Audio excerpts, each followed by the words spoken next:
Hello, I'm Adrian, and welcome to Fight Scene Breakdown. Today we're taking a look at Bucky's escape. Bucky succeeded in temporarily taking out Captain America and is on a one-man rampage in order to escape the facility he's being held at. Since we're dealing with a couple sequences in which we feature our lead actors for extended periods of time, or we switch in the stunt doubles for only very brief moments, since there are no masks around to cover them completely like with Captain America or Batman, the Russo brothers do resort to using a couple of camera tricks to give more energy to the fight, mainly the use of ample amounts of close-ups and very quick editing.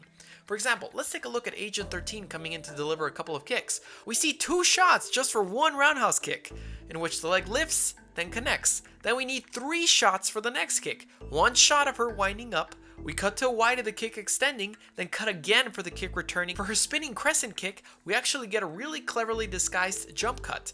See how the leg is lifting and then suddenly Bucky's body shifts to the right and the leg is up in the air? The kick probably didn't look that great, or the windup looked better in one take and the delivery in the other, or it was easier for the actress to start the move in that position. So it was an ingenious way to make it look like one kick. Overall, the fights featured in this sequence are decently shot since it's not overtly confusing, although I felt that they were severely hampered by the lack of masks to hide their stunt doubles in. What's neat about this sequence is how Winter Soldier overpowers virtually every hero thrown at him. First up is Iron Man, who decides to incorporate a little gun kata into the choreography, mixing in a neat disarm that ends in the gun being made useless, but with a reverse elbow and a right-handed punch, his non-metallic hand mind you, Iron Man is down for the count. Agent 13 relies on a low roundhouse to high roundhouse combination, while Black Widow leads with a knee. 13 comes back with a high roundhouse spinning crescent kick combo, which is easily caught and deflected. Black Widow then goes in for 12 to 6 elbows, called that way due to how the move mimics the positions of the numbers on a clock. In any case, these elbow strikes are actually illegal in MMA matches. They are devastatingly powerful and can incapacitate any normal man, which Winter Soldier clearly isn't, so he chokes her out.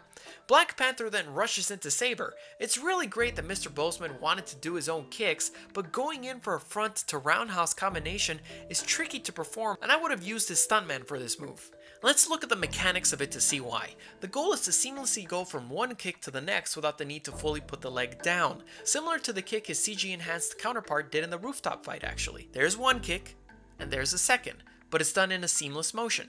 But in this case, although the front kick is fine, notice how his hips sink into the roundhouse kick instead of being outward. You don't want them to sink in because then that causes your butt to poke out and your kick to lose power and the technique to look awkward. It's why the kick was framed for this angle so it doesn't look too bad and you can't even see the full technique being performed. Later on we see a pretty great combination from a stunt double. It's a side kick which actually sets up spinning back kick and concludes with the classic spinning hook kick, which going back to the cinematography of this particular fight had to be shot in this really close, awkward angle to conceal the stunt performer's face. The trend continues at the end when we see what's supposed to be a spinning side or back kick in the most awkwardly framed possible locations.